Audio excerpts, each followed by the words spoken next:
कहानी के शुरू होते ही हम कूपर नामी हॉलीवुड के एक बहुत बड़े एक्टर को एक बर्थडे पार्टी में देखते हैं, जिस पार्टी के दौरान उसकी बेटी देखती है कि अचानक शहर में बड़े बड़े ब्लास्ट होना शुरू हो गए थे। देखते ही देखते शहर में अफरा तफरी मच जाती है और लोगों की जान बचाने के लिए उन्हें अंडरग्राउंड बने वॉल्स में शिफ्ट कर दिया जाता है। वॉल्स को देखने से ये जाहिर हो रहा था कि लोगों को जमीन पर होने वाले इन मिस्टीरियस ब्लास्ट के बारे में पहले से ही खबर थी, इसीलिए तो ये वॉल्स बनाए गए थे वक्त गुजरता है और 219 साल बाद हमें दोबारा इन वॉल्स को दिखाया जाता है, जहाँ इंसान अपनी नॉर्मल जिंदगी गुजार रहे हैं। जमीन तो मानो पूरी की पूरी तबाह हो चुकी है। ऐसा नहीं है कि जमीन के ऊपर कोई रहता ही नहीं, जो लोग रहते हैं उनकी बॉडी में जमीन के खतरनाक एनवायरनमेंट की वजह से रेडिएशंस पाई जाती हैं। कहत की वजह से जमीन के ऊपर रहने वाले लोगों के पास खाने को ज्यादा कुछ नहीं, ऐसे में वो अपनों को ही नुकसान पहुंचाते हैं। वहाँ के लोगों पर भरोसा करना काफी मुश्किल है। ये सब बता रहे थे वॉल्ट 33 के चीफ हैंक, जिसकी बेटी लूसी की आज शादी थी। वॉल्ट 32 का एक लड़का अपनी चीफ ली के साथ लूसी से शादी करने के लिए यहाँ आता है। शादी हो जाती है और शादी के बाद हैंक सबको खुशखबरी देते हैं कि कुछ सालों बाद अमेरिका का एनवायरनमेंट काफी बेहतर हो जाएगा और यहाँ वॉल्ट पे रहने वाले लोग आखिर जमीन के ऊपर सेफली जा पाएंगे। ये जाने के बाद सारे बहुत खुश होते हैं और अपने अपने रूम्स में चले जाते हैं। रात होने पर जब लूसी का भाई उदास इस वॉल्ट के अंदर घूम रहा था तो उसे कुछ लोगों के चिल्लाने की आवाज आती है। उसे पता चलता है कि वॉल्ट 32 के लोगों ने वॉल्ट 33 के लोगों को मारा है, उनके साथ लड़ाई की है और ऐसे में बहुत से लोग जान से मारे गए। यहाँ अपने रूम में लूसी भी चेक करती है कि उसके हस्बैंड की बॉडी से बहुत ज्यादा रेडिएशंस बाहर आ रही थी। मतलब ये कि वो जमीन के ऊपर रहने वाला कोई इंसान था जो उनके वॉल्ट में आ गया था। ये जानते ही इससे पहले कि लूसी उससे कुछ पूछ पाती, वो लड़का खुद ही लूसी के ऊपर हमला कर देता है और अपने आप को बचाने के लिए लूसी एक चाकू से उसी को मार देती है। अपने रूम से बाहर निकली तो उसने देखा कि वॉल्ट में किसी जंग का माहौल था। वॉल्ट 32 के लोग बेदर्दी से उनके वॉल्ट के लोगों को मार रहे थे। घबरा कर लूसी अपने डैड हैंक के पास जाती है, जिसको भी अब ली पकड़ चुकी थी। ली हैंक को दो चॉइस देती है, या तो अपने आप को बचाए वो या फिर अपने लोगों को। हैंक जो कि एक लीडर था, वो अपने लोगों को बचाने का फैसला करता है और ऐसे ली के लोग उसे पकड़कर यहाँ से ले जाते हैं। इन सब चीजों का सबसे ज्यादा असर पड़ा था लूसी पर। वो बहुत ही ज्यादा उदास और परेशान हो चुकी थी। इन्हें ये भी बात मालूम हो गई थी कि हमला करने वाली ली की टीम वॉल्ट 32 से ताल्लुक नहीं रखती थी, बल्कि वो जमीन के ऊपर से आए थे। रात में होने वाली वॉल्ट के अंदर एक मीटिंग में लूसी सबको अपना फैसला सुनाती है कि वो अपने डैड को बचाने के लिए जमीन के ऊपर जाएगी। कोई भी लूसी का इसमें साथ नहीं देना चाहता था, क्योंकि सबको ये बात मालूम थी कि जमीन के ऊपर रहने वाले लोग बहुत ही खतरनाक बन चुके हैं। अगर ये लोग ऊपर गए तो वो इन्हें मार खाएंगे। लूसी किसी की बातों में नहीं आती और अपने भाई की हेल्प से आखिर इस वॉल्ट से बाहर निकल आते हैं। गैर कानूनी तौर पे लूसी को इस वॉल्ट से बाहर निकालने की वजह से लूसी के भाई को वॉल्ट के लोग बंदी बना लेते हैं। यहाँ लूसी के साथ अब हम बाहर की दुनिया का तबाह हुआ सीन देखते हैं। जगह जगह लाशें और ढांचे पड़े थे, टूटी फूटी बिल्डिंग्स रेत से भरी थी। लूसी इन सारे हालात को देखकर घबराती नहीं, क्योंकि वो पहले से ही माइंड बना कर आई थी। सीन कट होकर हमें यहाँ पे रहने वाले इंसानों को दिखाया जाता है, जो ऐसे बिल्कुल नहीं लग रहे थे जैसा हैंक ने उन सबको बताया था। ये सब नॉर्मल लग रहे थे। ये ब्रदरहुड नामी एक ऑर्गेनाइजेशन थी, जहाँ पर मैक्सिमस नाम का एक लड़का भी था। वो यहाँ का एक ट्रेन फौजी बनकर एक रोबोटिक आर्मर सूट लेना चाहता था, जिसकी हेल्प से ये लोग ताकतवर होकर अपने मिशंस पूरे किया करते थे। लेकिन क्योंकि मैक्सिमस सबसे ज्यादा कमजोर था, इसीलिए सब लोग उसे बहुत बुली करते थे। यहाँ तक कि अपनी इसी कमजोरी की वजह से उसे आज तक उसका रोबोटिक आर्मर सूट भी नहीं मिला था। वो यहाँ ट्रेनिंग ही करता रहा और उसके बाद आए हुए उसके दोस्त की भी प्रमोशन हो गई। ये जानकर उसे दुख तो बहुत हुआ, लेकिन वो कुछ कर भी नहीं सकता था। अगले दिन सुबह उठने पर पता चलता है उसे कि उसके जिस दोस्त की प्रमोशन हुई थी, उसके जूते में किसी ने एक बहुत बड़ा ब्लेड रख दिया था, जिसकी वजह से उसका पूरा पांव जख्मी हो गया है और अब उसकी पोजीशन पे किसी और को हायर किया जाएगा। जनरल मैक्सिमस को ही उसके दोस्त की पोजीशन के लिए हायर कर लेते हैं और ये जानकर उसके दोस्त को बुरा नहीं लगता। मैक्सिमस आर्मर सूट पहने एक बड़े सोल्जर का असिस्टेंट था। उसकी ड्यूटी मिशन में रोबोटिक आर्मर सूट पहने सोल्जर की हेल्प करने की थी। उन्हें पहला मिशन दिया जाता है एक साइंटिस्ट को पकड़ने का, जिसने एक बहुत ही खतरनाक डिवाइस बनाई थी, और ये लोग हेलीकॉप्टर में बैठकर मिशन के लिए निकल जाते हैं। दूसरी तरफ हम कुछ चोरों को देखते हैं, जिन्होंने एक कॉफिन खोला है। कॉफिन के अंदर से निकलने वाला इंसान कूपर था, वही हॉलीवुड एक्टर जिसे मूवी के स्टार्ट में दिखाया गया था। असल में वो पुराने वक्त में तो मर गया था, लेकिन अब कूपर को एक खास केमिकल की मदद से जिंदा किया गया। जिंदा होने के बाद वो इंसान नहीं रहा, बल्कि घाव नामी एक क्रिएचर में बदल गया। ये चोर कूपर को उसी साइंटिस्ट की लोकेशन के बारे में बताते हैं, जिनके पीछे ब्रदरहुड ऑर्गेनाइजेशन के लोग भी पड़े थे। यानी मैक्सिमस जिस साइंटिस्ट को मारने के मिशन पे था। लोकेशन का पता चलते ही कूपर इन तीनों चोरों को मारकर साइंटिस्ट को पकड़ने के लिए यहाँ से निकलता है। फाइनली अब हम साइंटिस्ट से मिलते हैं, जिन्होंने एक ऐसा केमिकल बनाया था जो पूरी दुनिया को बेतहाशा एनर्जी दे सकता था। इस केमिकल के जहाँ बहुत से फायदे थे, वही नुकसान भी, ताकि कोई इसका बुरा इस्तेमाल न करे। साइंटिस्ट ने इस केमिकल की बोतल को अपनी गर्दन के अंदर फिक्स कर दिया था। अगले सीन में हम मैक्सिमस को देखते हैं, जो अपने सीनियर सोल्जर के साथ था। ये सीनियर सोल्जर मैक्सिमस से बहुत ही उठ-पटांग के काम करवा रहा था, उसे नीचा दिखाने के लिए। मैक्सिमस को गुस्सा भी आता है, लेकिन वो कुछ नहीं कर सकता था। ये लोग अब अपनी मंजिल पे पहुंच जाते हैं, जहाँ से इन्हें आगे बढ़ना था, और तभी अचानक एक ताकतवर भालू, जिसको जमीन की रेडिएशंस ने पागल कर दिया था, वो आर्मर पहने इस सीनियर सोल्जर के ऊपर अटैक कर देता है। वो बिल्कुल इस सोल्जर को मारने वाला था। इसकी जान बचाने के लिए पीछे से मैक्सिमस उसके ऊपर अपनी गन से हमला करता है। अब सीनियर सोल्जर,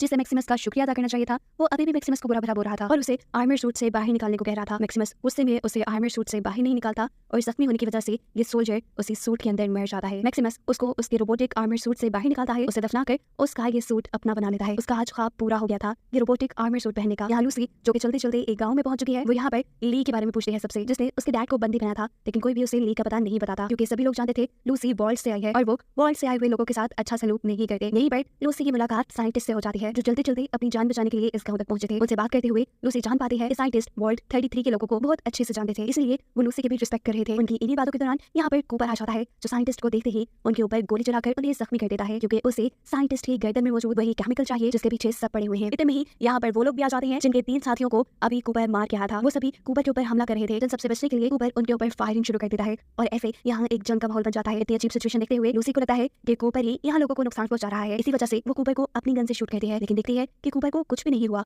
क्योंकि वो तो एक घायल था। इतने में ही यहाँ पर मैक्सिमस भी आ जाता है और पीछे से कूपर पे हमला करते हुए उसे उठाकर दूर फेंकता है। इस अफरा तफरी के माहौल के अंदर पीछे शॉप से एक औरत निकल के आती है। वो लूसी को जानती थी क्योंकि थोड़ी ही देर पहले लूसी उससे ली का पता पूछ रही थी। वो यहाँ जल्दी जल्दी में उसे ली का पता बता देती है, साथ में ये भी कि ली काफी अर्से से इस साइंटिस्ट को ढूंढ रही है। अगर तुम इस साइंटिस्ट को ली के पास ले जाओ तो वो तुम्हारे डैड को छोड़ देगी। ये सुनते ही वो सब काम छोड़कर साइंटिस्ट की जान बचाकर यहाँ से भागने का फैसला करती है। जबकि कूपर और मैक्सिमस आपस की लड़ाई में साइंटिस्ट को भूल ही गए थे। मैक्सिमस उठाकर कूपर को जगह जगह फेंक रहा था और फिर कूपर जब इन सब चीजों से तंग आ जाता है तो वो आकर मैक्सिमस के रोबोटिक आर्मर सूट की एक वायर निकाल देता है। ऐसे वो खराब हो गया और मैक्सिमस अब उसमें फंस कर रह गया था। यहाँ हम देखते हैं कि साइंटिस्ट कूपर के किए हमले के बाद जख्मी होने के बावजूद भी लूसी के साथ आगे बढ़ते जा रहे थे, लेकिन एक पॉइंट आता है जब उन्हें फील हुआ कि वो अब नहीं बच पाएंगे। तब वो लूसी से अपना सर काटने को कहते हैं और बताते हैं कि मेरी गर्दन के अंदर ही वो केमिकल इंसर्ट है जो ली को चाहिए। ये लेने के बाद ली तुम्हारे डैड को आजाद कर देगी और तुम्हारा काम बन जाएगा। लूसी उन्हें मारना नहीं चाहती थी, लेकिन उनके इसरार पे और उनकी खराब कंडीशन को देखते हुए उसे साइंटिस्ट का सर काटना पड़ता है। सीन्स अब यहीं से पास्ट में शिफ्ट होते हैं। हमें कूपर की कहानी दिखाई जा रही है जो एक हॉलीवुड एक्टर था। एक अच्छा करियर होने के साथ उसकी एक हैप्पी फैमिली थी, उसकी वाइफ और बेटी, जिनके बारे में इस वक्त हैंक जानता था। यानी लूसी के फादर कूपर को ये भी मालूम था कि ली ने हैंक को किडनैप किया हुआ है। वो अगर ली की जरूरत पूरी कर देता, यानी अगर वो ली को साइंटिस्ट का बनाया हुआ केमिकल दे देता तो साइंटिस्ट उसे हैंक से मिलवा देती और हैंक ही उसे उसकी फैमिली तक पहुंचा सकता था। यही वजह थी कूपर की साइंटिस्ट को पीछा करने की। कूपर पांव के निशानों का पीछा करते करते साइंटिस्ट तक पहुंच जाता है, लेकिन उसे ये देख के अफसोस हुआ कि साइंटिस्ट ना सिर्फ मारे जा चुके हैं बल्कि उसका सर भी लूसी ले जा चुकी है। इसलिए वो अब लूसी का पीछा करना शुरू कर देता है। यहाँ दिखाया जाता है कि मैक्सिमस ने किसी तरह अपने आप को अपने रोबोटिक आर्मर सूट से बाहर निकाल दिया है और उसे अगर अब जिंदा रहना है तो उसे ये सूट दोबारा से ठीक करना होगा।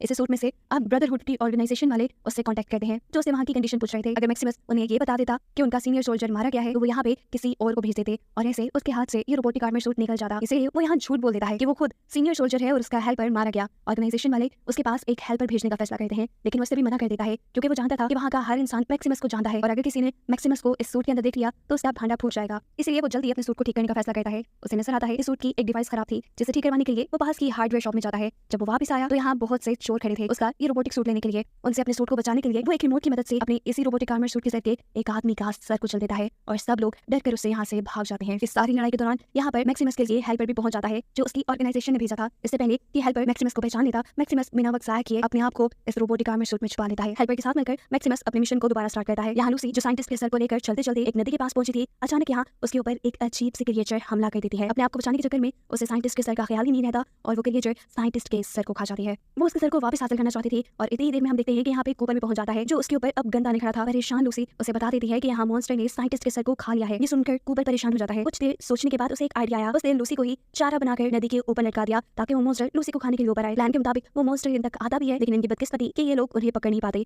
नदी की दूसरी तरफ मैक्सिमस और उसका हेल्पर थे। ये मॉन्स्टर उन पे हमला करने के लिए आगे बढ़ जाता है। वो एक ही चक्के में मैक्सिमस के हेल्पर को अपने मुंह में पकड़ लेता है। इससे पहले कि वो आदमी को पूरी तरह खा लेता है, मैक्सिमस अपने आर्मर सूट की सारी ताकत लगाते हुए अपने हेल्पर को इस मॉन्स्टर के मुंह से बाहर खींचता है। ऐसा करते हुए मॉन्स्टर को एक बहुत जोर की उल्टी आती है जिसकी वजह से हेल्पर भी उसके मुंह से बाहर निकल जाता है और साथ में साइंटिस्ट का हेड भी, जिसे लेकर मैक्सिमस ने आगे बढ़ना शुरू कर दिया था। यहाँ हम देखते हैं कि कूपर और लूसी चलते चलते एक और गांव में आ गए थे। कूपर को यहाँ पर वॉल्ट शेल्टर का एक एडवर्टाइजमेंट नजर आता है जिसे उसने अपनी वाइफ के कहने पे शूट किया था। ये वही वॉल्ट शेल्टर है जिसमें आज सब लोग सेफ रह रहे हैं। खैर अब वो लूसी को लेकर एक स्टोर पे जाता है जहाँ वो लूसी के बदले एक ट्रक मांगने की डिमांड करता है। साफ जाहिर था कि वो लूसी को बेच रहा था। लूसी के पास भी कूपर की बात मानने के अलावा कोई ऑप्शन नहीं था। कूपर की बात मानते हुए वो स्टोर के अंदर चली जाती है, यानी उसने कूपर के लिए अपने आप को बेच दिया। स्टोर के अंदर उसे एक रोबोट मिलता है जो उससे अच्छी बातें कर रहा था, साथ ही वो उसका इलाज भी कर देता है। ये जानकर लूसी को थोड़ा सुकून हुआ कि यहाँ का एनवायरनमेंट सेफ है, लेकिन असल में ऐसा नहीं था। उस रोबोट ने इलाज करते हुए लूसी को धोखे से बेहोश कर दिया था और अब जब लूसी को होश आया तो वो ऑपरेशन थिएटर में थी। ये रोबोट एक ब्लेड के जरिए उसके जिस्म के बहुत से ऑर्गन्स को निकालने वाला था, जिसके बाद लूसी को एक घायल बना दिया जाता। यानी कूपर जैसी क्रिएचर। लूसी देखती है कि यहाँ पे और भी बहुत से घायल अजीब सी केमिकल वाली ड्रिप लगवाने आए थे जो घायल को जिंदा रखा करती थी और अपनी इसी ड्रग्स को बेचने के लिए यहाँ के लोग इंसानों को मारकर घायल बना देते थे। लूसी यहाँ अपनी जान बचाने के लिए इस रोबोट को रोक देती है और यहाँ से भागने की कोशिश करती है। इस वक्त पर स्टोर में बैठे हुए इंसान भी उसके ऊपर हमला करते हैं और इनसे अपनी जान बचाने के लिए, यानी अपनी डिफेंस के लिए लूसी भी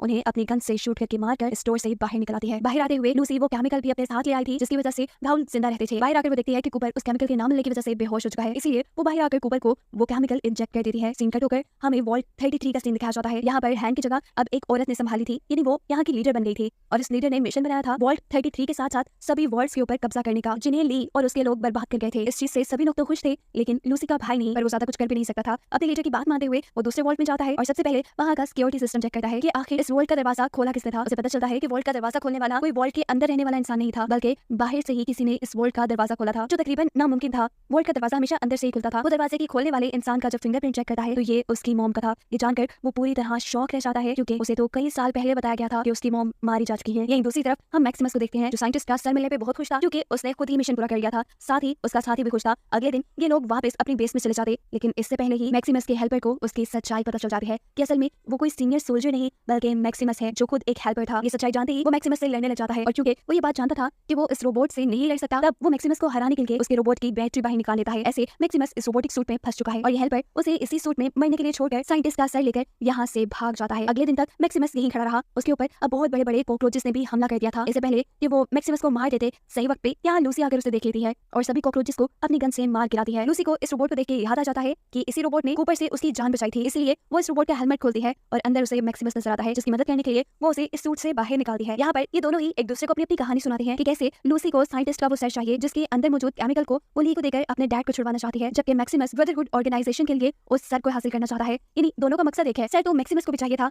लेकिन ब्रदरहुड ऑर्गेनाइजेशन ने उसके साथ इतना अच्छा सलूक नहीं रखा था, इसलिए वो साइंटिस्ट का सर ढूंढकर लूसी को देने का फैसला करता है और ये दोनों अपने मिशन के लिए निकल जाते हैं। मैक्सिमस के हेल्पर को ढूंढकर उससे साइंटिस्ट का सर लेने के मिशन पर चलते चलते इन लोगों के ऊपर कुछ लुटेरे हमला कर चुके थे, जिनसे बचने के लिए यहाँ मैक्सिमस अपने अच्छे निशानेबाजी से उन्हें एक ही मर्तबा में शूट करके मार देता है, लेकिन इस तब में वो खुद भी जख्मी हो गया था। वो तो जख्मी था ही, यहाँ पता चलता है कि लूसी भी जमीन की रेडिएशन की वजह से बीमार हो रही है, इसीलिए ये दोनों किसी मेडिकल स्टोर पे जाने का फैसला करते हैं। मेडिकल स्टोर में आते ही ये लोग बेहोश हो जाते हैं, इन्हें समझ नहीं आई कि इनके साथ क्या हुआ। जब ये होश में आए तो ये वॉल्ट के अंदर थे और ये देखकर लूसी खुश हो जाती है कि एटलीस्ट अब उन्हें अच्छा ट्रीटमेंट मिल जाएगा। सीन कट होकर पास में जाता है जहाँ दोबारा हम कूपर को देखते हैं। कूपर वॉल्ट शेल्टर्स के लिए ही ऐड कर रहा है, वो भी अपनी वाइफ के कहने पर, क्योंकि वॉल्ट शेल्टर बनाने वाली कंपनी में उसके शेयर्स हैं और वो इस प्रोजेक्ट को लेकर काफी ज्यादा सीरियस है। उनकी कंपनी ये चाहती है कि दुनिया के सभी लोग ज्यादा से ज्यादा उनके इन वॉल्ट शेल्टर्स में रहे। खैर प्रेजेंट में तो कूपर अब पुलिस के हाथ तक चुका था, जो भी साइंटिस्ट को ही ढूंढ रहे थे वो कूपर को मार मार कर उससे साइंटिस्ट का पता पूछ रहे थे, लेकिन कूपर उन्हें कुछ नहीं बताता कि वो मारे गए या वो कहाँ है। यहाँ वॉल्ट शेल्टर के अंदर लूसी और मैक्सिमस के पास दो डॉक्टर्स आते हैं। एक उन्हें बताती है मैक्सिमस की मदद करने के लिए इन्होंने उसका रोबोटिक आर्मर सूट भी यही मंगवा लिया था, जिस सूट को इस वॉल्ट शेल्टर के लोग रिपेयर कर देते। इन्हें बताया जाता है कि वो वॉल्ट शेल्टर में कहीं भी घूम सकते हैं, लेकिन सेक्टर 12 में जाना मना है। लूसी नोटिस करती है कि इस वॉल्ट शेल्टर में रहने वाले सभी लोग तकरीबन म्यूटेटेड थे, यानी उनकी बॉडी में कुछ ना कुछ चेंजेस थे। जैसे एक डॉक्टर की सिर्फ एक आंख थी, किसी के पास 3 आंखें थी तो किसी का नाक ही नहीं था। इस वॉल्ट का विजिट करते हुए मैक्सिमस को ये बात पता चलती है कि ये वॉल्ट और यहाँ पर रहने वाले सभी लोग एनर्जी वाली बैटरीज की मदद से चलते हैं, बिल्कुल ऐसे ही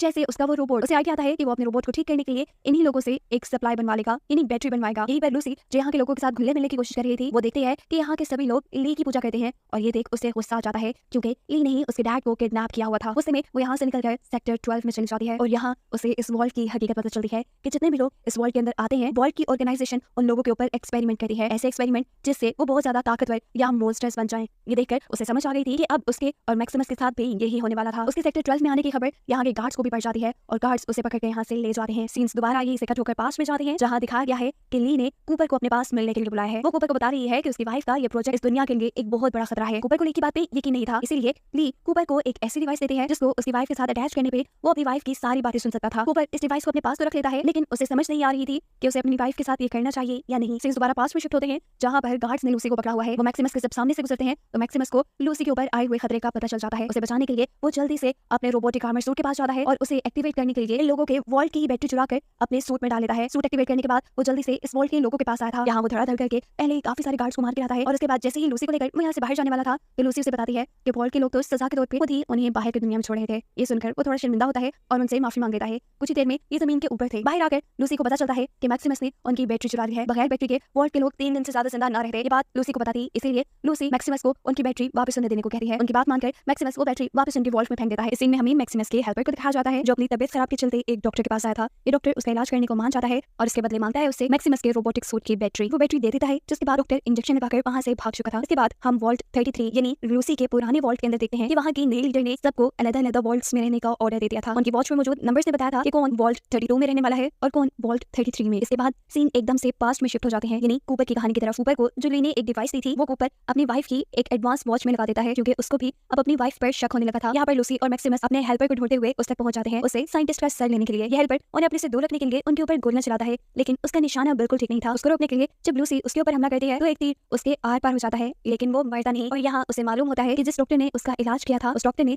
इलाज करने के बजाय उसे एक इंजेक्शन के जरिए एक केमिकल के जरिए घायल बना दिया था। और ये बात अगर ब्रदरहुड ऑर्गेनाइजेशन को पता चलती तो वो खुद इसे मार देते। इसके लिए बेहतर यही था कि वो साइंटिस्ट का सर मैक्सिमस को देता और खुद उनकी ऑर्गेनाइजेशन से दूर चला जाता ताकि वो जिंदा रह पाए। पता चला कि मैक्सिमस के हेल्पर ने यहाँ पर अपनी ऑर्गेनाइजेशन को पहले से बुलाया हुआ था वो सर लेने के लिए, जिनके हेलीकॉप्टर्स अब मैक्सिमस और लूसी को आसमान में नजर आ रहे थे। यहाँ मैक्सिमस अपना मिशन छोड़कर अपनी तरक्की के सारे चांसेस छोड़कर लूसी को साइंटिस्ट की गर्दन दे देता है ताकि उसके जरिए लूसी अपने डैड को छुड़वा ले और खुद वो पास पड़ी हुई एक मुर्दा इंसान की बॉडी का सर काट कर उसके चेहरे का बुरा हाल कर देता है ताकि कुछ देर के लिए ब्रदरहुड के लोग उसकी इस चाल से डिस्ट्रैक्ट हो पाए। मैक्सिमस को लेकर ब्रदरहुड के लोग अपनी बेस में पहुंच जाते हैं और इनका जर्नल वो सर देखकर फौरन समझ जाता है कि ये उस साइंटिस्ट का सर नहीं। यहाँ हम देखते हैं कि फाइनली लूसी भी ली के पास पहुंच चुकी है अपने डैड को छुड़वाने के लिए। उसके हाथ में साइंटिस्ट का सर देखकर ली बहुत खुश होती है और यहाँ उसे एक बहुत बड़ी सच्चाई बताने लगती है। उसे कुछ बताता देखकर हैंक इन्हीं उसे डैड कहते हैं लूसी इसकी बात बिल्कुल मत सुनना। लेकिन लूसी ली को सुनना चाहती थी। उसे यहाँ पे एक घावल भी मिली थी जिसकी हालत काफी खराब थी। सीन कट होकर वॉल्ट 33 में शिफ्ट होता है जहाँ पर लूसी का भाई अपनी ही एक जंग लड़ रहा है। उसे वॉल्ट 32 में शिफ्ट कर दिया गया था जहाँ आकर वो बहुत सी ऐसी मशीन्स देखता है जिनके अंदर इंसानी दिमाग फिट किए गए हैं और ये देखकर उसे ये बात समझ आ जाती है कि ये वॉल्ट उनकी रहने की जगह नहीं बल्कि एक बहुत बड़ी एक्सपेरिमेंटल लैब है जहाँ इंसानों के ऊपर एक्सपेरिमेंट्स किए जाते हैं और यहाँ रहने में उनकी कोई सेफ्टी नहीं। सीन 3 से पास्ट में शिफ्ट होते हैं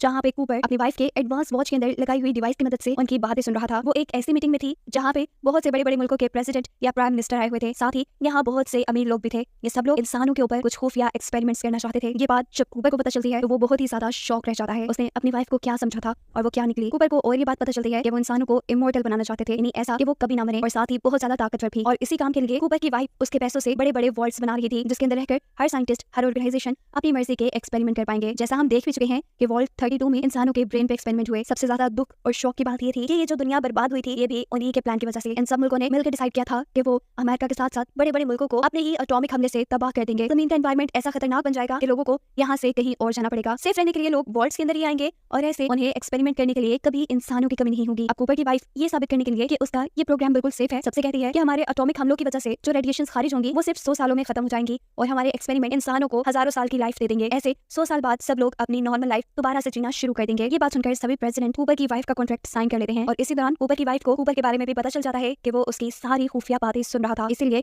वो अपने असिस्टेंट को कूपर के पास भेजती है जो और कोई नहीं बल्कि हैंक यानी लूसी के फादर ही थे। यही कहानी प्रेजेंट में ली भी लूसी को सुना रही थी। अपनी कहानी को कंटिन्यू करते हुए ली बताती है कि इन्होंने दुनिया की सारी एनर्जी सप्लाई अपने वॉल्ट्स को देना शुरू कर दी और ऐसे दुनिया बिल्कुल ही बर्बाद होकर रह गई। वो बताती है कि साइंटिस्ट का केमिकल दुनिया को दोबारा एनर्जी दे सकता है जिसके बाद सभी लोग सेफली इस दुनिया पे रह सकते हैं। यहाँ पर लूसी अपनी मॉम के बारे में पूछती है ली से और ली बताती है कि मैं और तुम्हारी मॉम बहुत अच्छे दोस्त थे, लेकिन जब तुम्हारी मॉम को हैंक के इरादों के बारे में पता चला तो हैंक ने उन्हें ही मरवा दिया और फिर हमने उन्हें घायल बना के जिंदा किया। लूसी पीछे मुड़कर देखती है, ये घायल उसकी मॉम ही थी। लूसी की आंखें भर आई, वो रोने लगी थी और इसी दौरान उन्हें अचानक कुछ हलचल महसूस होती है। वो लोग देखते हैं कि ब्रदरहुड ऑर्गेनाइजेशन के लोग यहाँ ली के ऊपर हमला करने के लिए आ चुके हैं क्योंकि उन्हें लगता है कि ली इस दुनिया को बर्बाद कर रही है। ये लोग बाहर से सभी गार्ड्स को मारते हुए ली के बेस के अंदर पहुंच जाते हैं जहाँ आते ही मैक्सिमस हैंक को खोल देता है क्योंकि उसे लगता था कि लूसी अपने डैड को छुड़वाना चाहती है, लेकिन यहाँ लूसी उसे हकीकत बताती है कि उसके डैड की वजह से ही ये दुनिया इस बुरे हाल में है। और ये सुनकर वो भी फ्लैशबैक्स में खो जाता है उस वक्त जब उन एटॉमिक हमलों की वजह से उसका शहर बर्बाद हुआ, उसके पेरेंट्स मारे गए और ये दुख उसे आज तक नहीं भूला था। वो इन्हीं बातों में खोया हुआ था कि उसका रोबोटिक सूट हैंक के हाथ लग जाता है जो पहनकर वो मैक्सिमस के ऊपर हमला कर देता है और मैक्सिमस बेहोश हो जाता है। इतने में ही यहाँ कूपर भी अपनी एंट्री कर चुका था क्योंकि उसे ली और उसकी ऑर्गेनाइजेशन की सारी हकीकत पता थी, इसलिए वो ली की तरफ से यहाँ लड़ता है और हैंक पे बंदूक तान देता है। वो यहाँ हैंक से अपनी वाइफ के बारे में पूछता है लेकिन हैंक उसे कुछ नहीं बताता। इतने में साइंटिस्ट की गर्दन से वो केमिकल निकालकर अपनी बनाई मशीन में लगा देती है जिसकी वजह से पूरी अर्थ पे एनर्जी वापस आ गई थी। ये देखते हुए गुस्सा होकर हैंक ली को ही जख्मी करके वहां से भाग जाता है। अब क्योंकि हैंक भाग चुका था इसीलिए कूपर उसे ढूंढना चाहता था क्योंकि उसी को कूपर की वाइफ और बेटे का पता था। यहाँ पर कूपर लूसी से मदद मांगता है उसके डैड को ढूंढने के लिए और लूसी उसकी मदद को मान जाती है क्योंकि वो जानती है कि उसके डैड एक अच्छे इंसान नहीं। साथ ही अब लूसी सभी वॉल्ट्स को तबाह भी करना चाहती है क्योंकि अब उसे वॉल्ट्स की हकीकत भी मालूम है। इसके बाद वो अपनी घायल बनी मॉम को भी मार देती है क्योंकि वो नहीं चाहती थी कि उसकी मॉम कोई अजीब क्रिएचर बनकर जिंदा रही। यहाँ ली के बेस के अंदर मैक्सिमस को जब होश आया तो उसने देखा कि लूसी और कूपर वहां से जा चुके थे। ली को उसने यहाँ पे मरा पाया, वो उसे देखकर दुखी था, जबकि यहाँ पे बाकी ब्रदरहुड के लोग जो आए उन्हें लगा कि मैक्सिमस ही ली को मारकर इस दुनिया में दोबारा एनर्जी लेकर आया है, इसलिए वो मैक्सिमस का हाथ उठाकर उसे अपना लीडर बना लेते हैं। लेकिन असल हकीकत वो खुद ही जानता है और यहाँ हमें हैंक को दिखाया जाता है जो अपनी बॉस यानी कूपर की वाइफ के पास एक जगह पहुंच चुका है। आगे क्या होगा इसी मिस्ट्री के साथ ये सीजन यही एंड हो जाता है।